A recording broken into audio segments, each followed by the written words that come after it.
तर सगळ्यात आधी फ्रेंड्स तुम्ही या ब्लाऊजचं फिटिंग आणि फिनिशिंग बघू शकता। तर मुंड्यामध्ये तुम्हाला कुठेही प्लेट्स या चुन्या ज्या आहेत आपल्याला दिसणार नाहीत। एकदम परफेक्ट फिनिशिंग सोबत आपण या ब्लाऊजचं जे कटिंग आहे आजच्या व्हिडिओमध्ये बघणार आहोत। तर याचा बॅक सुद्धा तुम्ही बघू शकता की मी कशा पद्धतीने इथे केलेलं आहे। जे तुम्हाला बॉटमला कापड दिसतंय ते मी साडीतलं कट केलं होतं डिझाईनसाठी।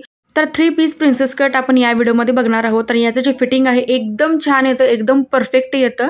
आता हा ब्लाऊज पीस आहे त्याच्यासोबत मी डिझाईनसाठी थोडंसं कापड जे आहे कट केलं होतं। तर मध्ये ज्या साड्यांचा ट्रेंड आला होता सिल्क साड्यांचा आणि त्याच्यावरती हे जे ब्लाऊज होते हे स्लीव्जला येणार आहे। आपली ही जी डिझाईन आहे तर ते आपण स्लीव्जला घेणार आहोत।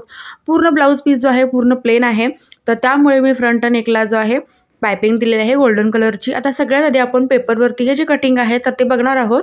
38 साईजसाठी हे जी ब्लाऊज आहे मी बनवत आहे। पण जर तुम्हाला तुमच्या मेजरमेंटनुसार जर ब्लाऊज बनवायचा असेल तर मला कमेंट करा, तर मी तुम्हाला नक्कीच एक छान असे व्हिडिओ जे आहे प्रत्येक साईजवरती अपलोड करेन। तर आता हे बघा सगळ्यात आधी मी घेणार आहे आपली पूर्ण उंची। तर पूर्ण उंची आपली आहे 14 इंच। त्याच्यामध्ये आपल्याला 1 इंच जे आहे मार्जिन ॲड करायचं आहे, शिलाई मार्जिन। त्याच्यानंतर जे शोल्डर आहे मी 5.5 इंच घेतलेला आहे। 38 साईजला म्हणजे 36, 38 आणि 40 साईजला आपण शोल्डर जे आहे 5.5 इंच घ्यायचं आहे। जर तुम्ही लहान माप बनवत असाल म्हणजे 30, 32, 34 पर्यंत तर तुम्ही शोल्डर 5 आणि मुंडा 5.5 घेऊ शकता। आता मी शोल्डर 5.5 इंच घेतलं, त्याच्यानंतर मुंडा जो आहे 6 इंच घेतलेला आहे 38 साईजला। आता प्रॉपर आपण माप टाकायचं आहे छातीचं। तर प्रॉपर आपण माप जे आहे छातीचं 9.5 इंच घेतलेलं आहे।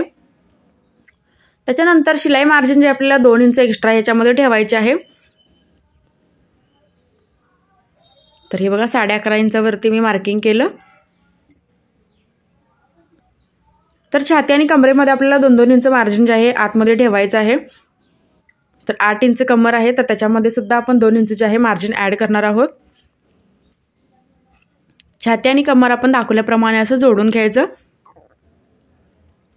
आता त्याच्यानंतर फ्रंट मुंड्याचा शेप आपल्याला द्यायचा आहे 1 इंचावरती। बॅक मुंड्याचा जो शेप आहे आपल्याला द्यायचा आहे 1.5 इंचावरती। आणि जो शेप आहे मी कशा पद्धतीने देतो तर ते तुम्ही एकदम व्यवस्थित बघा, कारण मुंड्यामध्ये फुगा येणं किंवा शोल्डर पडणं हे कुठेतरी मुंड्याला शेप देण्यामध्ये चुकलेलं असतं, तर त्यामुळे त्या गोष्टी होत असतात। आता जिथं मी 9.5 इंच प्रॉपर माप घेतलं होतं तर तो मुंड्याचा शेप मी तिथं स्टॉप केलेला आहे, त्याच्या पुढे मी घेतलेलं नाही। त्याच्यानंतर आता आपण गळा घ्यायचा आहे। आपल्या गळ्याची जी रुंदी आहे गळा रुंदी ती मी घेतलेली आहे 2.25 इंच। त्याच्यानंतर पुढचा जो गळा आहे पुढचा गळा मी घेतलेला आहे 6.5 इंच। तर पुढचा आणि मागचा जो गळा आहे तुम्ही तुमच्या हिशोबाने ठेवू शकता, कमी किंवा जास्त।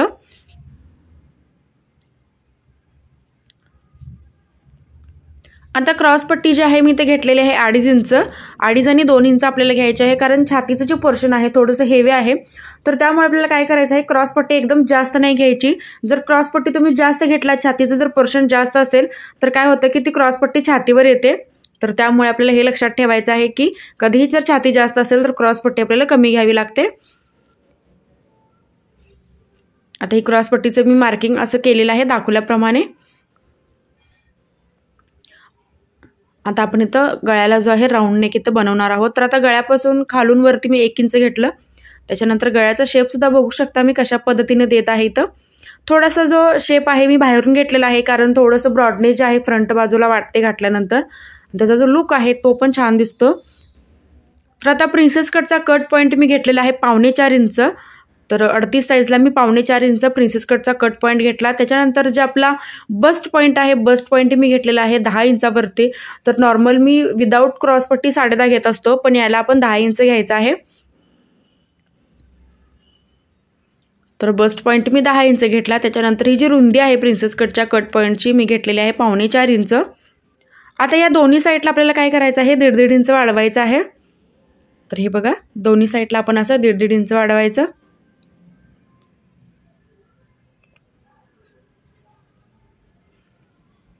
तर आता आपण याला प्रिन्सेस कटचा जो शेप आहे तर तो देणार आहोत। तर आता 1 इंचावरती आपण काय करायचं मुंड्याला खालून वरती 1 इंच आपण इथं मार्किंग करायचं। त्याच्यानंतर आपण प्रिन्सेस कटला जो आहे एकदम सिंपल असा शेप द्यायचा आहे। तर हे बघा थोडासा मी तो फुगीर याला देणार आहे, जो आपला प्रिन्सेस कटचा शेप आहे तो।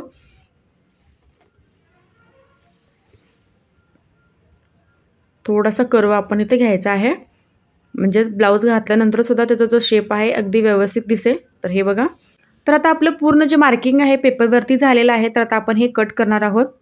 तर आता सगळ्यात आधी आपल्या बॅकचा मुंडा जो आहे तर तो इथं कट करायचा।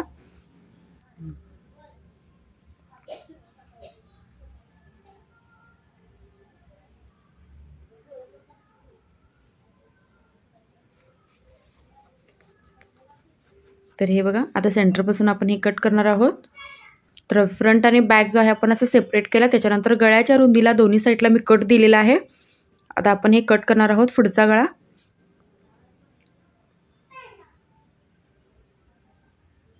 त्याच्यानंतर आपला जो पुढचा फ्रंट मुंडा आहे तर तो इथं कट करून घ्यायचा. आता जसं मी प्रिन्सेस कट इथं कट करत आहे तर त्याच पद्धतीने तुम्ही करायचं आहे.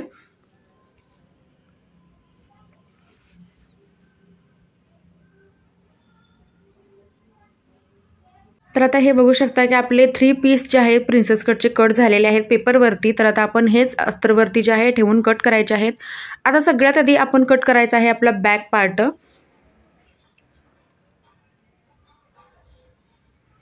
तर बॅक पार्टमध्ये आपल्याला हे लक्षात ठेवायचं आहे की आपल्याला कोणतंच एक्स्ट्रा मार्जिन जे आहे टक्स मार्जिन घ्यायचं नाही.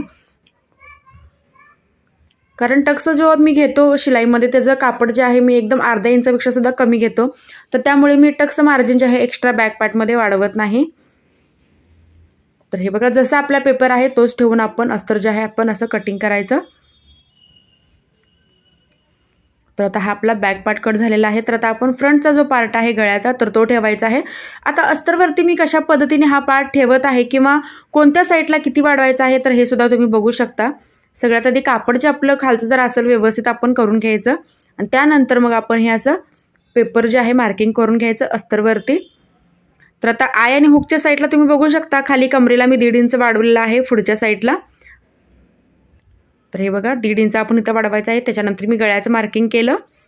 आता हे आपल्याला वाढवावंच लागतं कारण शिलाई मार्जिन आपण हे घ्यायलाच लागतं. जर तुम्ही हे नाही घेतलात किंवा नाही वाढवलात तर तुमचं जे ब्लाऊज आहे अजिबात व्यवस्थित होणार नाही. कारण तर हे एकदम तुम्ही व्यवस्थित बघायचं आहे की फ्रंट पार्टमध्ये आपण कुठे वाढवलं आणि जो पॅटर्न आहे आपल्या पेपरचा आपण कशा पद्धतीने तो अस्तरवरती ठेवलेला आहे. तर आता हा आपला प्रिन्सेस कटचा दुसरा पार्ट. तर हा सुद्धा आपण आहे तसं सगळ्यात आधी मार्किंग करून घ्यायचं. त्याच्यानंतर जी आपली कमरेकडची बाजू असते फिटिंगची तर त्या साईडला आपण 1.5 इंच एक्स्ट्रा घेणार आहोत शिलाई मार्जिनसाठी. त्याच्यानंतर जी बाजू आपण जॉईंट करणार आहोत तर त्या साईडला सुद्धा आपण थोडं इंच वाढवलेलं आहे. तर आता आपले हे जे पूर्ण कटिंग आहे तर ते फ्रंट झालेलं आहे. तर आता आपण हेच काय करायचं आहे ठेवून मेन कापडावरती जे आहे आपण कटिंग करणार आहोत. क्रॉस पट्टी आपण अजून कट केलेली नाही. क्रॉस पट्टी आपल्याला मेन कापड किती राहते बघून मग आपण सिंगल किंवा डबल जे आहे काढणार आहोत. तर आता सगळ्यात आधी बॅक पार्ट आपल्याला कटिंग करून घ्यायचा आहे. त्याच्यानंतर फ्रंटचे पार्ट आपण ॲडजस्ट करून असे बसवायचे आहेत. कारण पीस जो आहे थोडासा लहान आहे आणि माप जे आहे आपलं 38-39 आहेत. सो आपल्याला व्यवस्थित हे ॲडजस्ट करून मगच बाकीचे जे पार्ट्स आहेत आपल्याला काढायचे आहेत. कारण स्लीव्हजला सुद्धा आपल्याला साईडला जॉईंट जे आहे लावावं लागतं. तर आता हे बघा फ्रंट आणि बॅक जो आहे आपला असा कट झालेला आहे. तर आपण क्रॉस पट्टी अस्तरमध्ये डबल काढणार आहोत आणि मेन कापडामध्ये सिंगल काढणार आहोत. तर फ्रेंड्स आजचा व्हिडिओ तुम्हाला कसा वाटला हे कमेंटमध्ये नक्कीच सांगा. काही डाऊट असतील तर तेही तुम्ही मला कमेंटमध्ये विचारू शकता. जर तुम्हाला तुमच्या साईजचं सेम असं ब्लाऊज जर बनवायचं असेल तरीही मला तुम्ही कमेंट करा की तुम्हाला कोणत्या साईजचं जे आहे ब्लाऊज बघायचं आहे. तर मी नक्कीच एक छान असा व्हिडिओ तुमच्यासाठी घेऊन येईन. चॅनलवरती जर तुम्ही माझ्या नवीन असाल तर सबस्क्राईब नक्की करा. सोबत बेल आयकॉनलाही क्लिक करा जेणेकरून जो व्हिडिओ मी अपलोड करेल त्याची जी नोटिफिकेशन आहे सगळं ते तुमच्याकडे येईल. आणि व्हिडिओ शेवटपर्यंत बघितल्याबद्दल अगदी मनापासून धन्यवाद.